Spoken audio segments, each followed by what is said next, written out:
December 31st, New Year's Eve. Happy birthday. Thank you. Happy birthday. Yeah.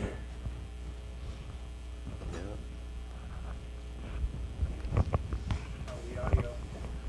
You ready? You want to reverse it, or are you ready to go? I'd just rather go. Okay, go ahead, Kate. Today is January 13th, 2004. My name is Kate Mann, and today I'm interviewing Mr. Joseph Fiore. Where were you on December 7th, 1941? Where was I? Yes. I was on Warren Street.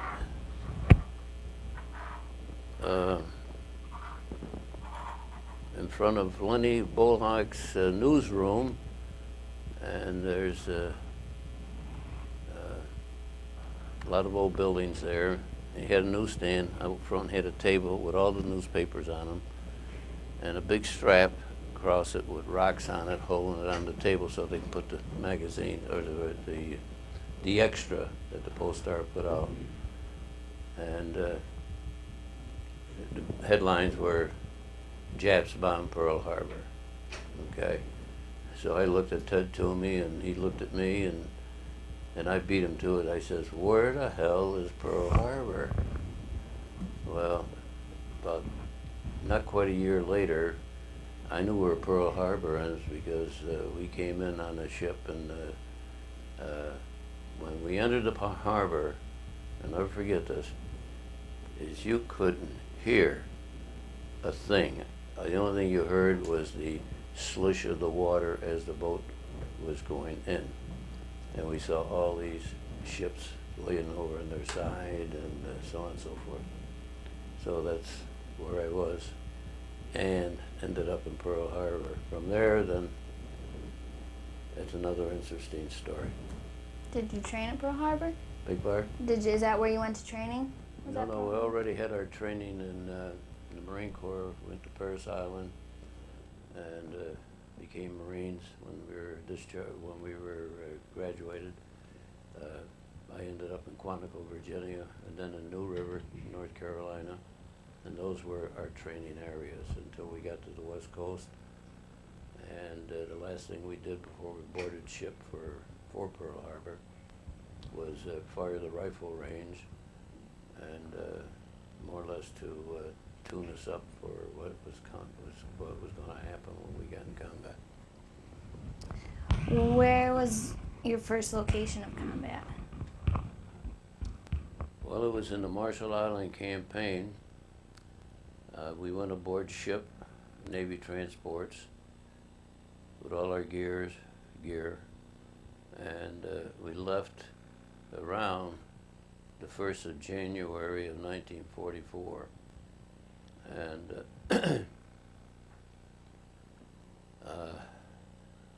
we stayed aboard ship for almost the rest of that year in training, in combat, back into Hawaii for R&R, what they call R&R, but it was just going into a camp, starting training all over again for the next action.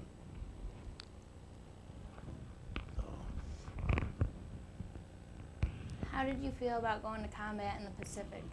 I was scared. I'm scared. Yeah. Yeah, I was scared, but after I made the first landing, which was on Engebi Island and Eniwetok Atoll, and I was in a Higgin boat. I take that back. I was in an amphib with no ramps. We had to go over the side, jump maybe 3 or 4 feet from the ground. And all I could think of, when I jump out of this thing here, I'm going to be facing a Jap holding a machine gun on me. But when I hit the ground, I looked around and I didn't see nothing. We had landed just at the end of the runway that we were there to take, because we were island hopping, and every time we took an island, it usually had a runway for planes, our fighter planes. And so we just start walking on the runway going up to the other end of the island where headquarters were. And three or four of us were talking as we were walking. We weren't running or anything like that because we didn't see any Japanese or anything like that. All of a sudden, I looked down at the ground and I said, "Jeepers sakes, look at those little marks there." I says, it looked like Mexican jumping beans. Well, there were Japanese snipers way back, and they were firing, and their bullets were hitting the ground at our feet, and we didn't realize it until we realized, and we started running. We made the rest of the island in no time flat. Tony Luciano would have been real proud of me because I broke more records than that day. What went through your mind in combat, or just before? Well, we, of course, being a Catholic, a father, the priest with us was Father, I can't remember his name now. That was the first island. And we heard confessions on aboard ship, and then we had our, we were up at 4 in the morning, and we went down the cargo nets into our Higgin boats. But before that, they gave us breakfast, which was a steak with 3 or 4 eggs right on top of it, and that was our last meal. Everybody says it's going to be our last meal before we get out of here. So, but we made it ashore. We made it. We secured the island, and spent the night there, which was hectic.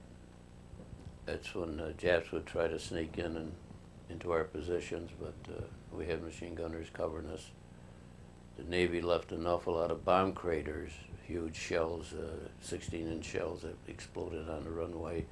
So we got into those big holes in the ground. It was in the coral reef, and just dug in on the side and waited until daylight. Well, daylight came, then they sent us back to our ships out in the harbor, get ready for the next operation, which was in the same atoll, Eniwetok Atoll. And I would say about 4 days later, and the island's name was Perry, P-E-R-R-Y, Perry Island. And that's where I got my first Purple Heart. I had I used an awful lot of hand grenades in those days. As a matter of fact, I got an article in my pocket. I'll leave it with you and you can have it. That war correspondent wrote me up on, and called me the Pineapple Kid. I used 70 hand grenades in one day and one night on that island, blowing up foxholes underneath the coconut trees. The Japs would build a little nest for themselves, and then so I was working my way up to an installation that I was going to blow up, and my partner, Seymour Drasginski from New York, Polish Jew, and he was backing me up, and a knee mortar came into our area, and that's when I got my first Purple Heart, because the mortar landed over on my side and the back of me, and I already had pulled the pin, but there's a spoon goes in your hand here, and as long as you keep that grip and that spoon doesn't move, you can walk around the whole island all day long until you're ready to throw it.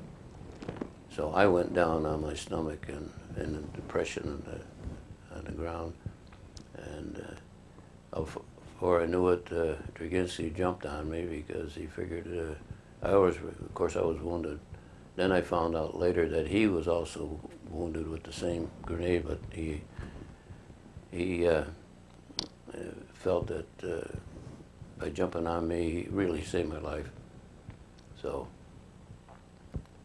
he picked the grenade out of my hand, he threw it as far as he could, and then he started dragging me back by my collar, and Sergeant Wolf come up on the other side. So between them, they got me the hell out of that area because they didn't know if there was any more Japanese, you know, that type of thing. So a tank was coming up, and they put me in back of the tank, and this corpsman worked on me and got me on a stretcher, and they brought me to the beach, and ended up on the hospital, USS Solace, and on my way to Pearl Harbor. But I didn't realize I was losing my outfit, and I didn't want to lose it. And I saw Drasginski only one more time on Guadalcanal later on that same year. And he says, "Don't forget, get to the Bronx, look up my mother." I said, "I sure will," which I did, but nobody was home. I left a note on the door, and of course, the rest is history. So. Now, did you say you went back to Pearl Harbor after you were injured? Yes, the first time. I went to Pearl. I was in there about a month, recuperating wounds. I got a shot here, one in here, and of course from my ankle to my buttocks was full of shrapnel. And that hurt. And I didn't realize it, how much shrapnel I had in me. And they got me off the stretcher, these two hospital corpsmen, and they sat me in these metal chairs. Well, I went right through the ceiling. It was like sitting on a pincushion. I said, "Hey, I'm not sitting on that chair anymore." So I got right back down on the stretcher and stayed there until they got a bed for me. So. Where did you go from there? Your next? Well, from after I got discharged from the Eniwetok Hospital, I went to a transit center where waiting for an assignment, and sure enough, there was at that point in time, there was the next invasion was starting. They were going to Saipan, and by losing the outfit, they assigned me to the Demolition Battalion, B-118, 2nd Marine Division, and that's when I became a flamethrower and using demolitions instead of just hand grenades, if you know what I'm trying to say. So I improved until I got hit the second time, which was July 2nd, and I was on top of a mountain, and another friend of mine, as I said, I never saw Drasginski again until Guadalcanal. Another one by the name of Steve Jugowitz, another Polish Jew from New York. Both of these guys were from New York City. So they got me back to the battalion CP, and they had a Jeep there. You've probably seen pictures of Jeeps. They're a small machine, but where the passenger would ride, and the guy next to him would be the driver. They took the seat out and made a stretcher bearer out of it. So I happened to be a stretcher patient at that point in time, and they strapped me to that thing to take me down the mountain. And there was an ambulatory patient who was hit in the face and head, and his arm was in the sling, and they tied him in the seat. He could sit in the seat. So they got two of us in there, and it took them about an hour to get down that mountain because it was just like this all the way down. I figured I was going to tip over on that beach and going down that mountain. But anyway, got to the beach, back to the same hospital ship, and well, I got to tell you this story in between. After on the beach that night, we Japanese bombarded our. It was an abandoned radio station, all concrete, huge monster of a building, and no roof on it. The Navy blew it all up, and so that night we were bombarded, and I started crawling right out of my, well, it was not a cot. I got on my hands and knees, and I start going towards the stairway. I wanted to get out of there. But anyway, I finally, they let up. And what it was a huge smokestack, part of that complex. And Japs had a spotter in there. And he was directing the fire from the mountain that we took later on. And he was calling in the fire from to the guy in the smokestack was calling his artillery unit, and that's how they found where we were, and they laid down a pretty good barrage. I thought I was going to get hit again, but I didn't. But anyway, on the beach, I was on a stretcher, and it had to be 95 in the shade, and it was terrible. And this big black sailor came over. I never saw a man so big in my life. That was one hand. And he said, "Hey, Marine, want a cold drink?" Well, I gave him a few choice words, and I said, "Drag." So he came back, and he had a can of dull pineapple juice about this big around. And he says, "Come on." He knelt down, he lifted my head. Gave me a drink anyway. And I said, "Holy cow, where'd you get this?" And I said, "The CB's right over there." I said, "Oh yeah, that's right too."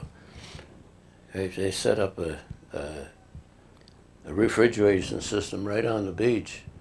And that's how they kept this stuff cool, you know. So anyway, and I never got the guy's name. So then they took me out to the hospital ship and got me aboard, and we ended up in the Russell Islands. Didn't get the chance to go back to Pearl, where they had huge beds and sheets and mattresses this thick. It was a fleet hospital. You've seen MASH, haven't you? A few times. Okay, all right. MASH, that was the front runner of MASH, these wooden barracks. And I was in isolation because my wound, the most serious one, that a bullet went in here and it came out here. It was a piece of shrapnel. And so I was in tough shape there for 18 days. I was out of it. I was receiving morphine every 12 hours at noon and midnight. And it would wear off at 10 o'clock, right on the dot. And I begged the nurse to give me another shot. She said, "No way." So anyway, finally got out of there, back to my outfit, and I was back in combat again. And when I left the hospital, I still had a bandage around this leg. So we, for some reason, we're up in the mountains again, and the Jeep came up and he says, "Where's Fiore and Madura?" So I said, "I'm right here." Madura was the guy that came back with me, so he had 2 Purple Hearts too. And he says, "The captain wants to see you. Get in the Jeep." So we went down, and he says, "There's a boat in the harbor down there." And he says, you got 1 hour to get your gear and get down to that boat." The boat's name was Quarter Blue, an Indian boat. And I says to the captain, I said, "What am I going to do with the other 59 minutes, Captain? I got nothing. I just had a pair of shoes, no socks, no nothing." So we got there, and we got back to Pearl Harbor, and I came down with malaria. And Madura said, "I'm going to take you to the hospital." I said, "You ain't taking me to no hospital. I'm going on that boat tomorrow. I'm going back to the States tomorrow." So I said, "Don't put me in the hospital." He said, "Okay, all right." So got back to the States and ended up in San Diego. Give me a new discharge, a ID card, and I ended up on my 30-day furlough back in Glens Falls in the middle of January of 1945. And from there, First Sergeant McCloskey came in when I was on guard duty, and in the barracks, and he says, "Fiore, you can type, right?" I said, "Yes, sir." He says, "Okay, pack your gear. You're going in the office. You'll be working for me." Okay with me. Give me liberty every night and every weekend off, you know, the whole work. So that was just about it, and I gave you the whole picture. It was quick. I was only overseas about 13, 14 months, about being wounded twice. Oh, why we went back, the new commandant of the Marine Corps was A.A. Vandergriff, who on Guadalcanal, he was a commanding officer of the 1st Marine Division, and he became commandant, and he said, any Marine, executive order, any Marine wounded twice in a 6-month period, no questions asked, put them on a boat, send them back to the States for R&R. Right, thank you very much. So while I was in there, I was ready to go pack my gear because they were going to make the invasion of Japan in November of '45, and they needed flamethrowers and demolition, so that was my specialty. But anyway, thank the Lord for Harry Truman. He dropped the bomb on Nagasaki and Hiroshima, and the rest is history. So you got my my story, sweetheart. Well, thank you. I have a few more questions. Okay. While you were on Saipan, did you hear or witness anything about Marpy Point or any of that? The what? About Marpy Point? Moffett Point? Marpy Point? No? The civilian suicide? Oh, yes. I was aboard the hospital ship at the time. That happened after I left the area. Yeah, yeah. That was tragic because when I got back and they told us what happened, you know, and they had Japanese soldiers that were smart enough to realize we weren't as bad. You know, they told those people there, if the Americans grab you, they're going to torture you and kill you. And especially Marines. They said because Marines, in order to become a Marine, you had to kill either your mother or your father. So, which was garbage. But those people ate it and they jumped. They jumped off that cliff. Terrible. Yeah. Did your parents know anything that was going around? Oh, yeah. Yes. How did they feel about you going into war? Well, they were proud that I enlisted and went in the Marine Corps. But my mother took it pretty bad when she got the telegram that I was wounded. So my sister and brother said, "Well, Ma, he's alive."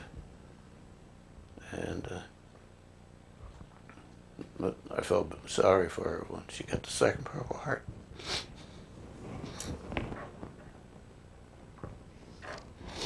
On which island did you encounter the most intense fighting? Most fighting, Saipan. No question about it. Yeah. If there isn't one thing you could change about your Marine experience, would there be a thing? No. No? Marine taught me everything I know. How to survive. Never forget that.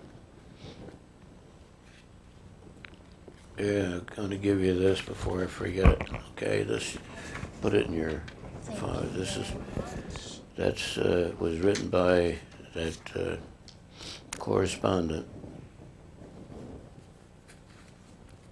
And that went all the way through channels to Pentagon. Wow. And they ran it in the Pole Star November of May That's the date right there, 5/14, 1944. 44, right? Wow.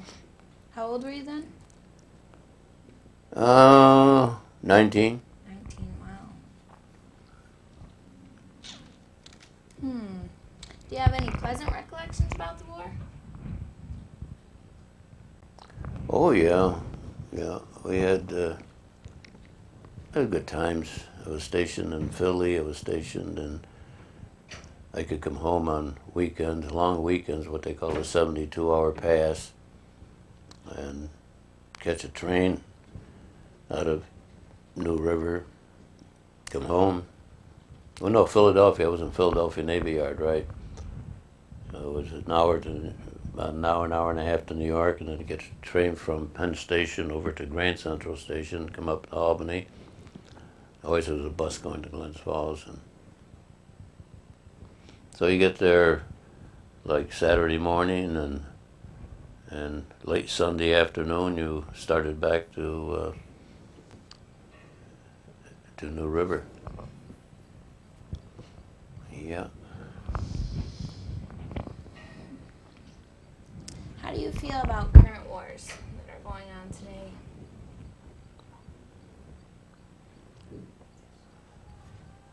Well,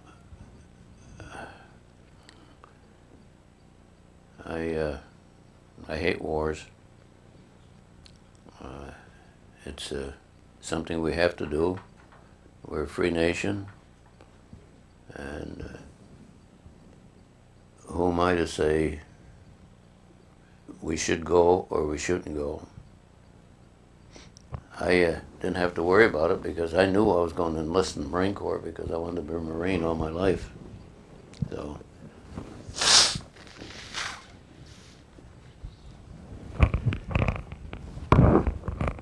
I really haven't got an answer for that. But anyway, I think I will have a little swig of this. Yes.